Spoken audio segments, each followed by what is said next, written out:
Hai kawan-kawan, siapa kat sini suka bersukan? Mesti semua suka kan? Okey, hari ni kita nak bongkar satu rahsia macam mana nak jadi lagi hebat dan power masa bersukan. Dah sedia? Jom kita mula. Kenalkan, ini kawan kita, Adi. Wah, tengok tu, dia dah tak sabar-sabar dah nak main bola. Semangat betul dia kan? Tapi kan, boleh ke kita terus lari masuk padang dan main macam tu je? Nanti dulu. Tunggu sekejap.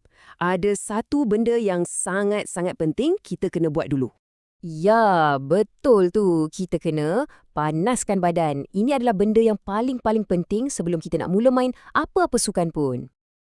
Kenapa agaknya penting sangat panaskan badan ni? Sebab ia boleh bagi kita kuasa hebat. Serius. Awak nak jadi lagi kuat, lagi laju dan paling penting, selamat masa main. Jom kita tengok apa kuasa-kuasa hebat ni. Okey, inilah dia kuasa-kuasa tu. Kuasa pertama, ia jadi macam perisai. Kita jadi tak senang cedera.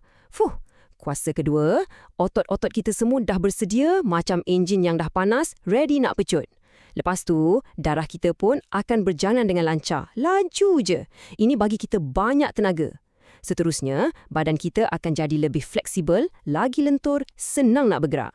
Dan yang paling best, kita boleh bersukan dengan rasa selesa dan seronok. Kan best macam tu? Dah sedia nak dapat kuasa hebat? Jom kita ikut Adi panaskan badan. Okey, semua bangun. 1. Kita pusing-pusingkan tangan kita. Macam ni. Bagus. 2. Kita regangkan kaki. Rasa tak otot tu? Okey, 3. Jom lompat bintang. Yeay! Dan 4. Kita pusing-pusingkan badan sikit ke kiri dan ke kanan. Senang je kan? Rasa segar kan? Lepas buat semua ni, barulah badan kita betul-betul sedia untuk beraksi. Dah tak sabar ni.